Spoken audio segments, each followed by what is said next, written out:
장면을 상상해 보십시오. 한 여성이 수년간의 투쟁 끝에 마침내 자신의 집을 갖는 꿈을 실현합니다. 열쇠를 손에 쥐고 가슴이 뛰는 그녀는 새 아파트의 문을 열고 이 성취를 축하할 준비를 합니다.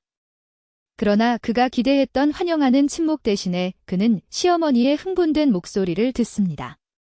아, 여기 있구나. 훌륭해. 동생이 가구를 옮기는 것을 도와주세요.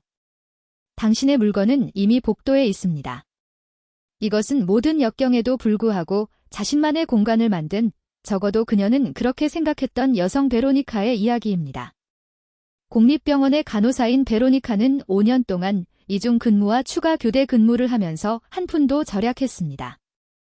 출산보험기금, 할머니의 작은 유산, 그리고 탄탄한 자금 조달 덕분에 그녀는 마침내 새 건물에 있는 원베드룸 아파트를 구입할 수 있었습니다.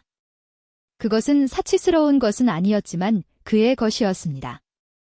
헌신적인 삶, 잠 못 이루는 밤, 유예된 꿈의 상징이었습니다.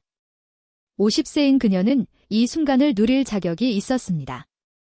그녀는 처음으로 그녀 외에는 누구도 소유하지 않은 집에서 생일을 축하할 자격이 있었습니다. 최근 의과대학을 졸업하고 기숙사에 살고 있는 25세의 딸 소피아는 어머니와 함께 드디어 당신만의 공간을 가지게 될 거예요.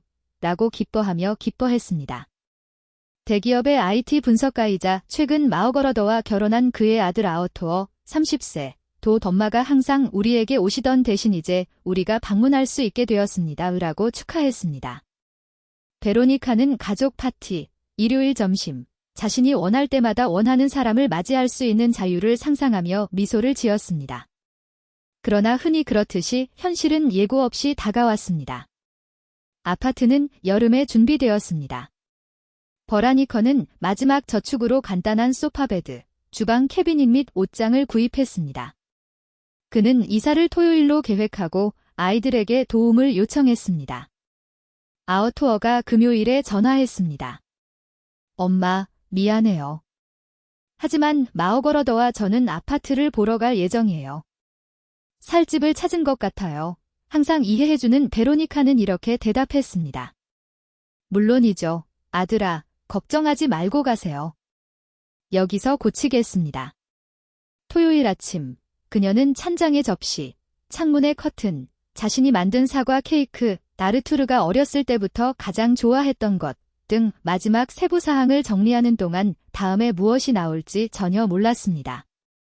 시어머니 갈릴레이아는 일찍 도착하여 아파트를 칭찬했습니다.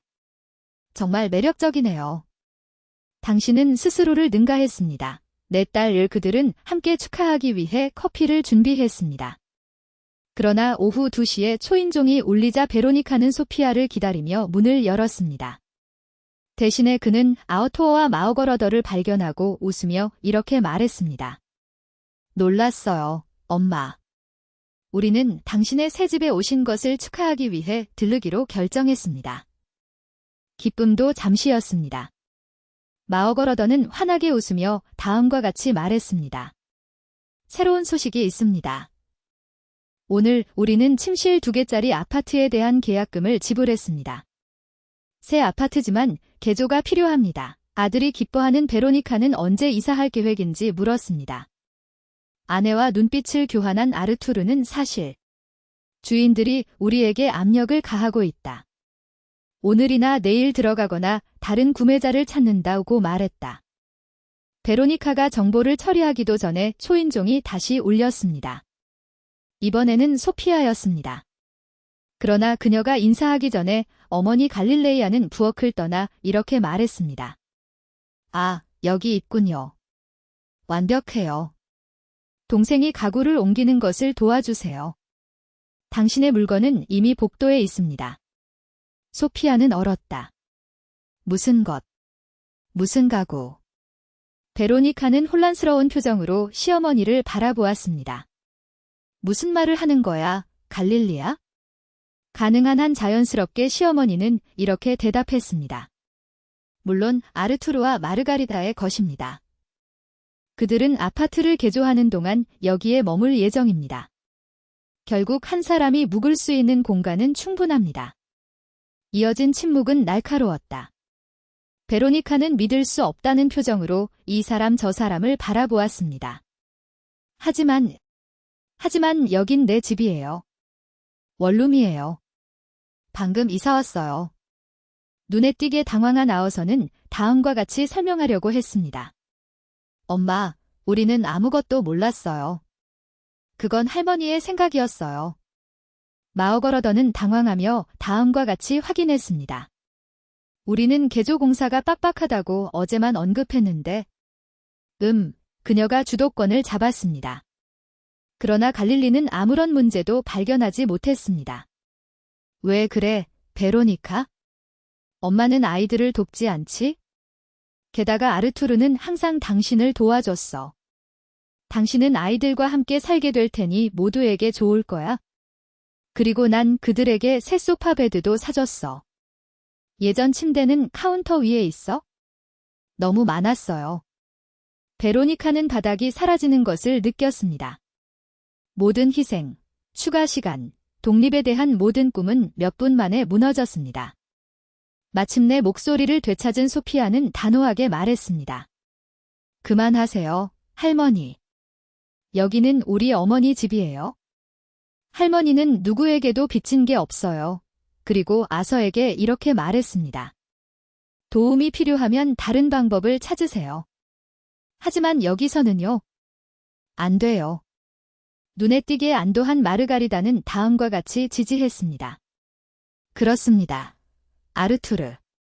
우리는 그것을 받아들일 수 없습니다. 베로니카는 떨리는 목소리로 아들의 눈을 바라보며 말했다. 그녀가 그렇게 말했을 때 당신도 동의하지 않았나요? 아서는 고개를 숙였다. 내 생각엔 그 사람이 이미 너한테 얘기한 것 같은데. 저항에 짜증이 난 갈릴리는 이렇게 주장하려고 했습니다. 정말 과장이군요. 어머니가 이제 자녀를 포기합니까? 그건 이기적인 일입니다. 그러나 소피아는 포기하지 않았습니다. 그는 문을 꼭 닫고 선언했습니다. 이 논쟁은 끝났습니다. 엄마, 이곳은 당신 집입니다. 그리고 앞으로도 그럴 것입니다. 그럼 가자. 갈릴리는 등을 돌리고 결정했습니다.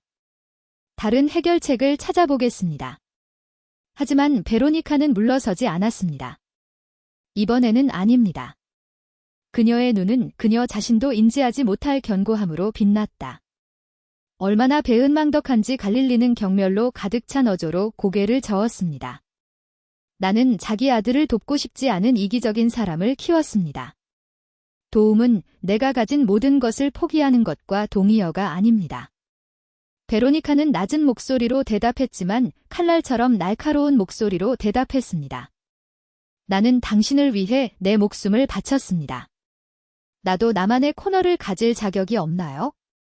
무슨 드라마요? 시어머니를 코로 골랐습니다. 살짝만 조여주세요. 그것은 영원하지 않습니다. 영원히는 아니지만 얼마나 오랫동안. 베로니카는 팔짱을 꼈습니다. 아어토어와 마오거러더는 죄책감을 느끼는 표정을 교환했습니다. 수리가 준비될 때까지 3개월. 자르투르는 어머니의 시선을 피하며 말을 더듬었습니다. 3개월. 그녀는 믿을 수 없다는 듯이 반복했습니다. 그러면 나는 그동안 어디서 잠을 잘 것인가? 물론 공기주입식 매트리스 위에서. 갈릴리아는 그것이 세상에서 가장 자연스러운 일인 것처럼 어깨를 으쓱했습니다. 젊은이들이 쉴 수 있는 편안함이 필요해요. 베로니카 내부에 무언가가 고장났습니다. 수년간의 희생, 연기된 경력, 보류된 꿈, 아이들 때문에 잠 못 이루는 밤, 그리고 이제 그녀가 마침내 자신만의 공간을 얻었을 때 그들은 그것을 다시 그녀에게서 빼앗고 싶어 했습니다. 아니요, 그는 단호하게 말했다. 무슨 뜻이죠? 갈릴리는 화를 내며 헐떡거렸습니다. 나는 내 집에 있는 공기주입식 매트리스에서 자지 않을 것입니다. 나는 소파를 포기하지 않을 것이다. 그리고 나는 당신이 여기로 영원히 이사하는 것을 받아들이지 않을 것입니다. 시어머니는 분노하여 헐떡거렸다. 당신은 당신의 아들에 대한 도움을 거부하고 있습니까? 그는 마치 피해자라도 되는 양 아서를 가리켰다. 우리는 그것을 부정하지 않습니다. 소피아가 침착하게 개입했습니다. 우리는 집을 포기하지 않을 것입니다. 그들은 주말에 저녁 식사를 하러 오고 필요할 때 전화하고 원할 때 방문할 수 있습니다. 그런데 생활. 아니요. 수리하세요. 엄마, 다르투르는 논쟁을 벌였지만 목소리가 갈라졌습니다. 우리는 방법을 찾을 것입니다. 우리는 친구들과 함께 머물거나 임시로 임대합니다. 정확히 마가리다는 당황하며 동의했습니다. 이번 서커스는 미안해요, 베로니카. 우리는 갈릴리의 계획을 몰랐습니다. 당신이 나에 대해 음모를 꾸몄나요? 시어머니는 연극적으로 손을 들었습니다. 젊은이들은 지원이 필요합니다. 그리고 그들은 베로니카가 침착하게 대답했습니다. 그러나 나의 안녕을 희생해서가 아닙니다. 나는 평생 동안 당신을 도와왔고 앞으로도 계속 당신을 도울 것입니다. 그러나 이렇지는 않습니다. 후회하게 될 거야. 갈릴리는 말을 내뱉었다. 너희가 늙어서 혼자가 되면 내가 한 말을 기억하게 될 것이다. 우리 어머니는 혼자가 아닐 것입니다. 소피아는 베로니카의 손을 잡았습니다. 저는 여기 있을 거예요. 그리고 아어서도 그렇죠?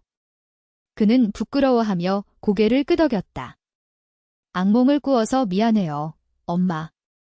우리는 단지 당신과 함께 축하하고 싶었을 뿐 싸움을 걸고 싶었던 것은 아닙니다. 베로니카는 심호흡을 했다. 그런 다음 그는 확고하고 자유로운 새로운 곳에서 태어난 미소를 지으며 이렇게 말했습니다. 뭔가 알아요? 정말로 축하합시다. 점심을 준비하고 케이크를 구웠어요. 테이블에 앉으세요. 갈릴리는 경멸적인 냄새를 맡았습니다. 나는 이 희극에 참여하지 않습니다. 그는 돌아서서 떠났습니다. 가구 배송을 모니터링하기 위해 아래층으로 갈 예정입니다. 문이 두드렸다. 남은 4사람, 즉 베로니카, 소피아, 아르투르, 마르가리다는 서로를 바라보았다. 그러자 그들은 마치 주문이 풀린 듯 웃었다. 그들은 올 때까지 웃었습니다. 와하어서는 머리 뒤를 긁었습니다. 미안해요, 엄마. 할머니는 가끔 과장을 하신다. 걱정하지 마세요. 베로니카는 눈을 반짝이며 미소를 지었습니다. 중요한 것은 우리가 그것을 해결했다는 것입니다.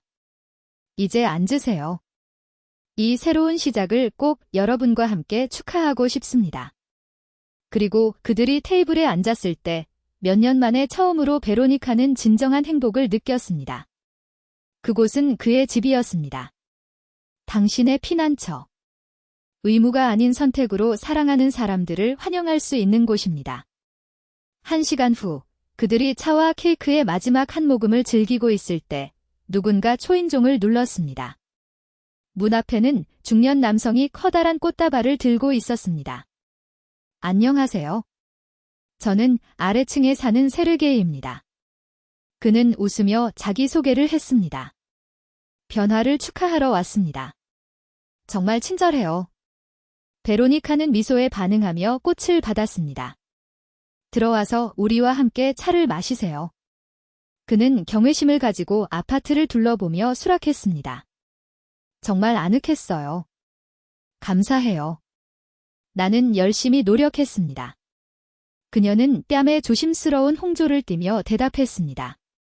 아, 그리고 질문이 있습니다. 서게이는 머뭇거렸습니다. 복도에 있는 저것들이 누구 것인지 모르시나요? 통로를 막고 있는 소파와 상자들. 아르투르와 소피아는 서로 시선을 교환했습니다. 할머니에게서 빼앗은 물건들. 소피아는 웃었습니다. 이제 모든 것을 꺼내자. 내가 도와드릴게요. 서게이가 제안했습니다. 그런데 우선 이 약속의 차는.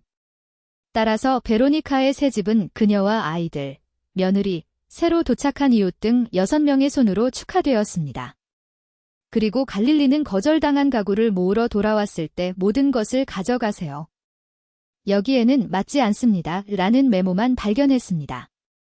3개월 후 아어토어와 마어거러더는 개조 공사를 시작하고 가족을 초대했습니다. 이제 사임한 갈릴레이는 손자들에게 도자기 디너 세트를 주기도 했습니다. 그리고 6개월 후 베로니카는 세르게이와 결혼했습니다.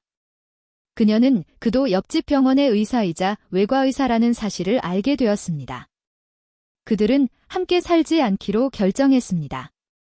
각자는 자신의 공간을 유지했지만 주말과 공휴일을 공유했으며 사랑에는 포기가 필요하지 않다는 확신을 공유했습니다. 결혼식에서 갈릴리는 베로니카에게 이렇게 속삭였습니다. 그거 봤어? 당신이 영토를 지키지 않았다면 그는 당신을 만나러 오지도 않았을 것입니다. 베로니카는 그냥 웃었다. 나는 마침내 가장 중요한 교훈을 배웠습니다. 죄책감 없이 거절하는 것입니다. 그리고 그것이 결국 그녀와 그녀 주변의 모든 사람들에게 진정한 행복을 가져다 주었습니다.